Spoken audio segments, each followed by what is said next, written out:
네, 어제 이 시간에 김성태 전 쌍방울그룹 회장의 접견 녹취록 내용이 공개됐다고 전해드린 바 있는데요. 파문이 일고 있습니다. 이 파문의 끝은 민주당이 추진하고 있는 국정조사 문제로 가서 닿을 것 같은데 이 두 가지 문제의 이문과 얘기 나눠보도록 하겠습니다. 국회 법사위 소속인 박균택 민주당 의원 모셨습니다. 어서 오세요. 예, 안녕하십니까. 일단 그 접견 녹취록의 성격이라든지 내용은 좀 분석을 하셨을 것 같은데 예. 일단 좀 총평을 해 주신다면 이거 결정적 증거다 혹시 이렇게 보시는 걸까요? 예, 그렇습니다. 그 검사를 지칭해서 쌍욕까지 해가면서 자기의 어떤 느낌, 네. 분노하는 상황 이런 것들을 여과 없이 드러내지 않습니까? 네네. 그렇다고 한다면은 자기 직원을 상대로 굳이 거짓말을 해야 할 이유도 없고 어허. 그 감정이 진솔하게 나타나 있는 이런 상황을 보면 네. 그 진술 내용은 모두가 다 사실이라고 볼 수밖에 없는 것 같습니다. 그러니까 이재명 당시 경기지사에게 뭐 돈을 준 적이 없다. 요지가. 뭔지 이렇게 이해를 하는데 이에 대해서 그러니까 수사검사였던 박상용 검사가 어제 입장을 내놓은 게 있습니다. 우리는 대북 송금의 그 성격이 뭔지만 이게 피의 사실이지 이재명 지사에게 줬느냐 안 줬느냐는 우리는 뭐 수사한 적도 없다. 이런 취지의 주장을 했는데 이건 어떻게 받아들이세요? 그것은 이 김성태 쌍방울 회장의 그 특성을 무시한 얘기인 것 같습니다. 특성이라고 거기는 하면. 굉장히 그 거칠게 살다가 네네. 기업의 회장이 된 분 아닙니까? 예. 오랜 시간 그렇게 당하다가 그걸 분노해서 거침없이 표현하는 과정입니다. 그러니까 이재명에게 돈을 줬다고 강요한다 그 얘기는 네. 이재명 경기지사를 위해서라는 이 뜻을 돈을 사용했다라는 것을 자백하라고 한다.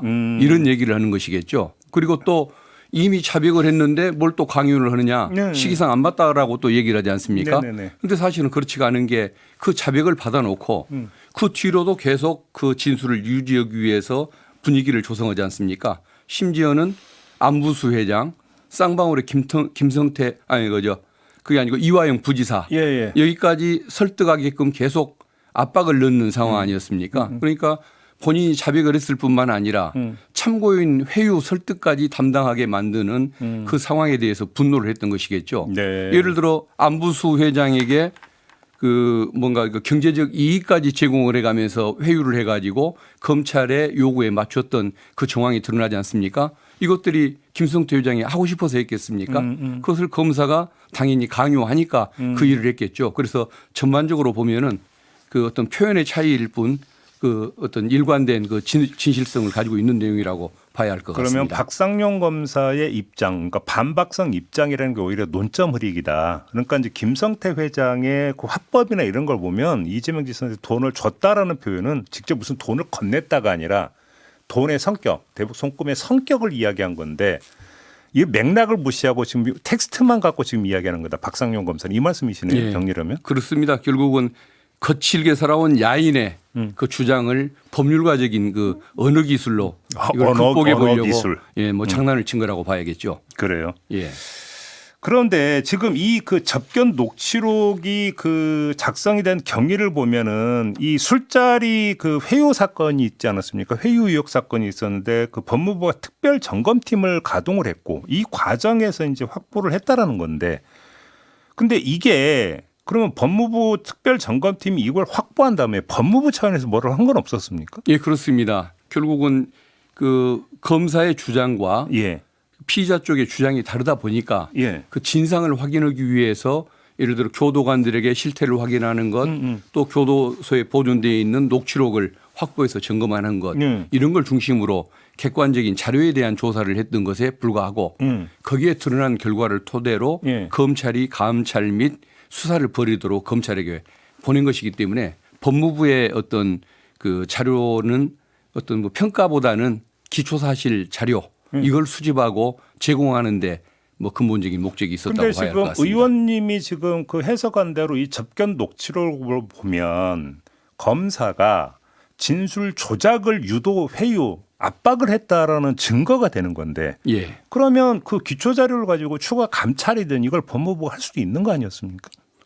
그런데 검찰에 대한 감찰권은 원칙적으로 대검에 있는 것이고 대검 감찰부에 있으니까 대검이 감찰부에서 그 감찰을 하는데 그것을 소홀히 하는 경우에 2차적으로 법무부의 감찰관이 하게 돼 있습니다. 그러면 대검 감찰부에 감찰 요청이라도 할 수 있는 거 아닙니까? 예, 법무부. 그렇습니다. 그래서 예. 대검 감찰부를 통해서 서울 고검에 그 TF를 만들어서 수사 내지는 감사를 하게 그럼 그 만들었던 후속 것입니다. 조치가 그걸로 이해를 하면 되는 예, 거다. 그렇습니다. 박상용 검사가 이제 또 주장한 내용 중에 보면 이 그 자료의 출처, 접견 녹취록 출처에 대해서 현재 진행 중인 국민참여재판 사건의 증거 자료 이게 무단 유출된 것이다 이렇게 지금 주장을 했거든요. 이 점은 어떻게 보세요? 그 부분은 저도 구체적인 경위는 모르겠습니다. 네. 어느 누구에 의해서 기자에게 그 자료가 넘어갔는지는 알 수는 없겠지만 네. 그건 뭐 변호인을 통해서 수많은 변호인을 통해서 넘어갈 수도 있는 것이고 네. 경로는 여러 가지일 텐데 예. 뭐 그것은 그동안의 검사들이 언론을 상대로 수없이 수사에 이용하면서 벌였던 행태인 것인데 예, 마치 뭐 저 어떤 변호인에 의해서 일어난 일을 가지고서 네. 수사의 적법성, 재판의 적법성을 문제 삼을 이유는 없다고 봅니다. 그 술자리 회유 이거는 지금 어디까지 조사 지금 어떻게 정리가 돼야 되는 겁니까? 그 문제는. 저게 지금 작년 9월에 검찰에 자료가 넘어갔던 사안인데 예. 아직까지도 결론이 안 나고 있습니다.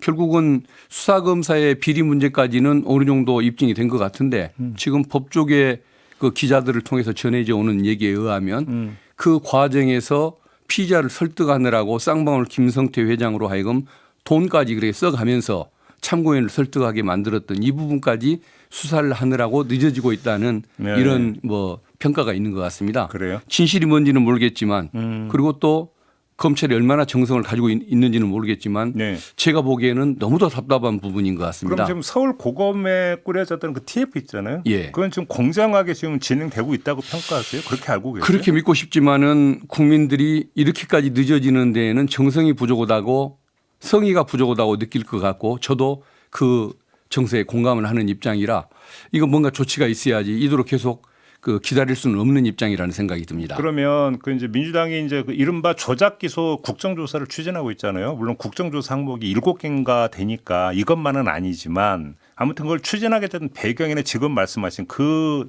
진행 상황 너무 느린 그 진행 상황도 일정하게 영향을 미쳤다고 볼 수 있는 거겠네요. 그러면? 예, 그렇습니다. 결국은 검찰이 이걸 스스로 자체적으로 조사를 해주고 네. 또 어떤 그 그렇죠. 진상을 바로잡기 위한 노력을 해주면 좋은데 그럼 국회가 나설 이유가 없겠죠. 예, 그렇습니다. 그런데 이게 너무 더디거나 예. 어떤 신뢰를 하기 어렵다 보니까 지금 예. 이런 판단이 나오는 것입니다. 그럼 국정조사 이야기로 좀 넘어가서 지금 그 12일인가에 국정조사 계획서를 저기 본회의에 올린다라는 건 맞습니까? 일정이? 예, 그 신중한 원내대표께서 하신 말씀이라 아마 뭐 정확할 가능성이 많은 것 같습니다. 많이 신중하십니까 예, 원내대표께서? 굉장히 합리적이고 신중한 분이라 예. 그분이 말씀하면 저는 그대로 믿는 입장입니다. 그러면 그거는 이제 본회의에 이제 올리는 거고 의결을 해야 되는 거잖아요. 그럼 언제로 잡고 있는지 혹시 얘기 들으셨어요? 그날 그 본회의에 올리겠다는 것은 의결을 하겠다는 입장인 바로 것이고. 그날? 예, 그렇습니다. 그러면 국정조사를 언제부터 가동할 수 있는 겁니까? 그러면? 그게 이루어지면은 이게 이제 그 국정조사는 그 위원회가 꾸려지게 될 것이고 그 위원회가 구성이 되고 또 일주일간의 그 소환 그 저 통보 절차 같은 것들 이런 걸 거치다 보면은 최소 빨라도 열흘은 지나야 예. 청문회 비슷한 절차들이 진행될 가능성이 있습니다. 그러면 3월 말쯤 돼야 이제 본격화된다. 청문회가 열리는 예. 이런 국면은 3월 말쯤 돼야 된다고 봐야 될 것 같네요. 예, 그렇습니다. 그러면 청문회 말고 다른 어떤 현장 조사라든지 자료 제출을 요구를 해서 자료 검토를 이런 것들도 다 병행을 할 거 아닙니까? 예, 그렇습니다. 그러면 예를 들어서 이제 지금 일단 언론을 통해서 보도했던 접견 녹취록이라든지 그다음에 법무부의 그러니까 감찰 과정에서 나온 모든 자료가 그러면 국정조사 위원들에게 제출될 가능성도 있습니까? 예, 요구를 할 것인데 예. 관계 기관이 얼마나 그걸 성실히 협조할지는 또 진행 상황을 봐가면서 판단을 해야 할 것 같습니다. 근데 지금 현행 법에 따르면 재판 중이거나 수사가 진행 중인 경우에는 그 관련자들이 출석을 거부할 수 있고 진술을 거부할 수 있지 않겠습니까? 청문회가 제대로 진행이 될 수 있겠어요?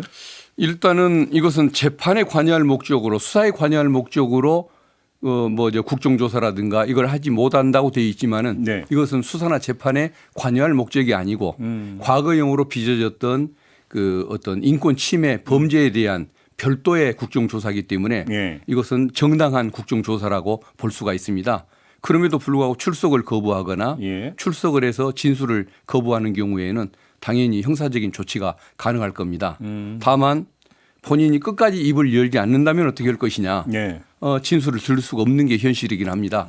그렇지만은 자료를 수집하고 또 질문하는 과정에서 이 사건의 문제점을 국민들에게 사실상 보고할 수 있는 그런 계기로 활용할 수가 있고 또 그걸 토대로 인해서 뭐 특별 수사팀을 구성을 한다든가 네. 또 특검을 도입한다든가 예. 등등 여러 가지 그 대책을 제시를 하게 될 것입니다. 그러면 그 이야기의 시작이 이제 김성태 전 회장의 접견 녹취록이었으니까 김성태 전 회장이 청문회에 출석을 해서 접견 과정에서 했던 말에 대한 어떤 배경이라든지 그 진위에 대해서 정확히 이야기할 가능성이 충분히 있다고 기대를 하십니까? 저는 본인도 사실은 피해자 아닙니까? 네. 본인도 여러 가지 뭐 자잘한 잘못들을 많이 저지르긴 했지만은 검찰이 저지른 그 어떤 조작 수사의 비리에 비하면 본인의 잘못은 저는 아무것도 아니라고 봅니다. 네네네. 그렇다고 한다면은 본인이 저는 굳이 숨겨야 할 이유는 없는 거기 때문에 네. 이제는 뭐 검찰의 그 공포로부터 예. 벗어날 때도 됐고 그래서 충분히 협조를 기대할 수 있다고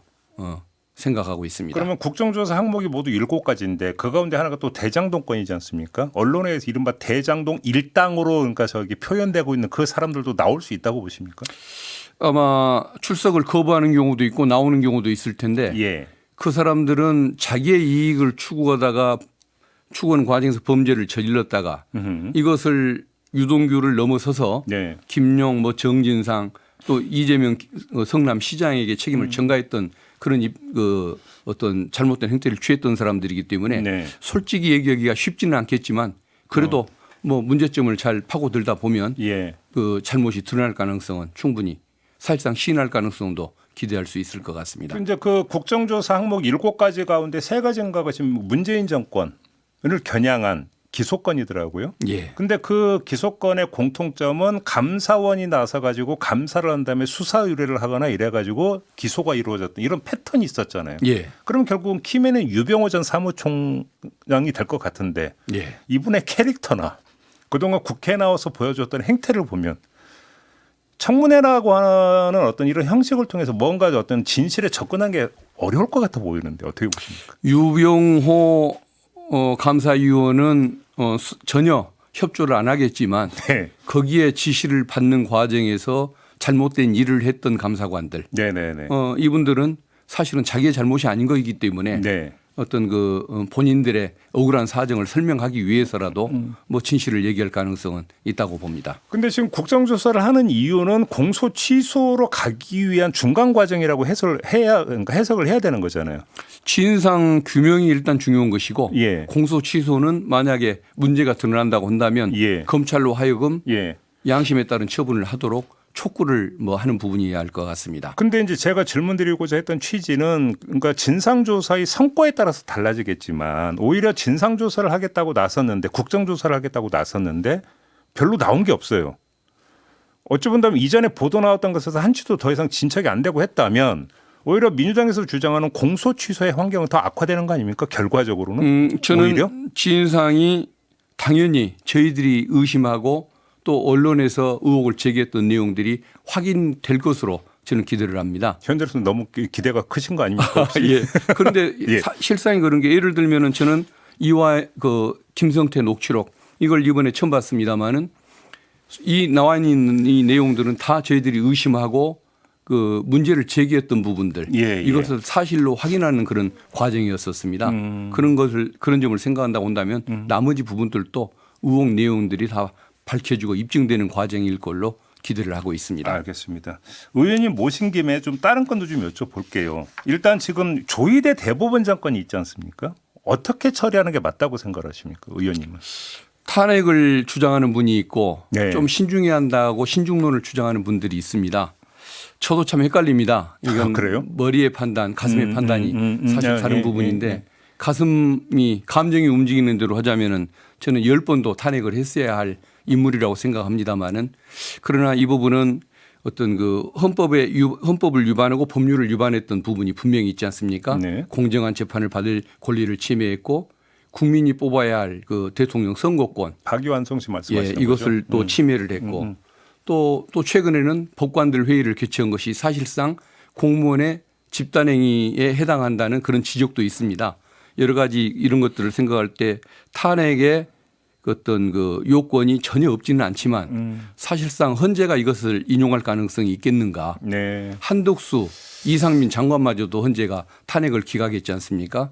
그런 점에 비춰본다고 한다면 이것도 탄핵을 인용한다고 확신하기가 어려운 상황인데 네. 이게 가져올 그 부작용들을 생각한다고 한다면 탄핵은 조금 더 신중한 논의가 필요한 것 같고 현 시점에서는 오히려 자진 사퇴를 촉구하는 이 방식이 더 타당한 것 같습니다. 그런데 자진해서 사퇴할 여지가 조금이라도 있다고 보세요? 스스로 하지는 않을 사람인 것 같습니다. 그래요? 어떤 경우에도 예. 헌법을 수호하겠다는 식으로 이렇게 얘기를 하는데 예. 본인이 헌법을 위반해서 생긴 문제를 가지고 예. 그런 얘기를 하는 것은 마치 고양이가 생선가게를 끝까지 지키겠다고 주장하는 것과 같아서 수강이 어렵습니다마는 만약에 그것을 끝까지 그 입장을 고집한다고 한다면 이 사태를 극복하기 위해서 또는 조의대 비선 사람들이 법원의 주류를 계속 형성해 나가겠다는 것이니까 어떤 제도 개혁을 통해서 끊임없이 견제를 해 나가야 할 것 같습니다. 하나만 더요. 그 법 왜곡죄 있지 않습니까? 지금 뭐 시민단체나 이런 쪽에서는 그 물론이고 지금 민주당 안에 곽상원 의원까지 대통령이 거부권을 행사해야 된다고 주장을 했습니다. 어떻게 이 지금 그 반응은 어떻게 받아들이십니까? 이게 명확성의 원칙을 어긋난다 그리고 또 남용 가능성이 있다라고 얘기를 합니다. 예. 그런데 형법은 모든 게 한 줄짜리 조문으로 되어 있습니다. 네네네. 이 조항에 대해서만 10줄짜리로 목적과 의도성과 행위의 유형까지 거실해 가면서 매우 명확하게 구체적으로 서술을 하고 있습니다. 한 줄짜리 조문이 다 합헌이라는 것이 헌재의 입장인데 이게 어떻게 그 유연이 될 수가 있겠습니까? 네. 그건 좀 지나치게 근거 없는 주장이라고 생각합니다. 알겠습니다. 오늘 말씀 여기까지 듣겠습니다. 고맙습니다, 의원님. 예, 감사합니다. 네, 박균택 민주당 의원이었습니다.